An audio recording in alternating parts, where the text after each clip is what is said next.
Hey, what's up, boys and boys? It's Aaron. This week, the topic is the hardest and the best things about being trans. I'm going to start with the hardest things so that I can end it on a good note. I would say the absolute hardest thing about being trans is dysphoria. Some people don't deal with a whole lot of dysphoria, but it's something that affects me every single day, to the point that just showering is one of the most difficult tasks in the world for me. It varies from day to day on how bad it is or what exactly it's based on, but it is definitely something that affects me every day that's really tough to deal with. And the social aspect is a factor too. I get extremely dysphoric about my voice. So there's always something that's, coming out of the woodwork to kind of bother me. Another really tough thing is dealing with ignorance in general.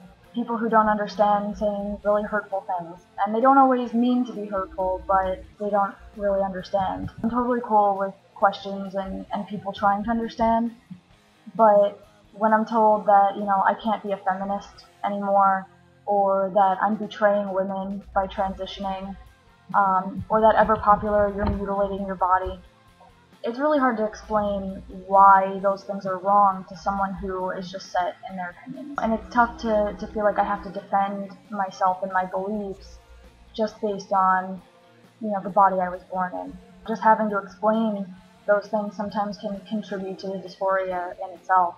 And I guess that's kind of why I make these videos and vlogs, because it's an outlet for that sort of thing.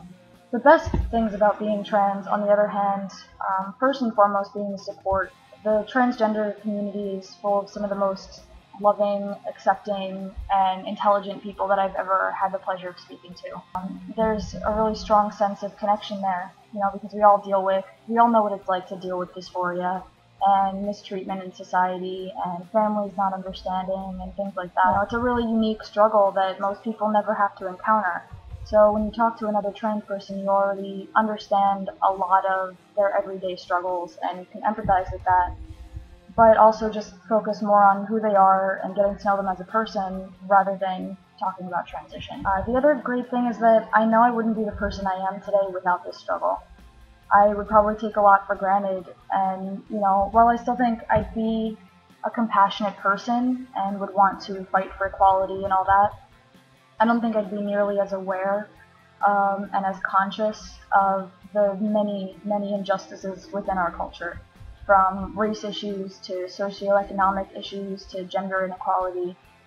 I wouldn't understand things like male privilege to the extent that I do. I may not have ever been a girl, but I understand what it means to be treated as one, and to be held to different standards based on your body, or to be harassed and then told it's your fault.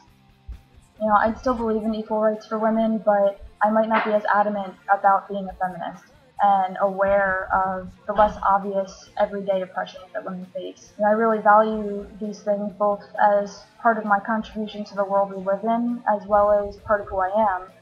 And I think I might take them for granted if I had been born male.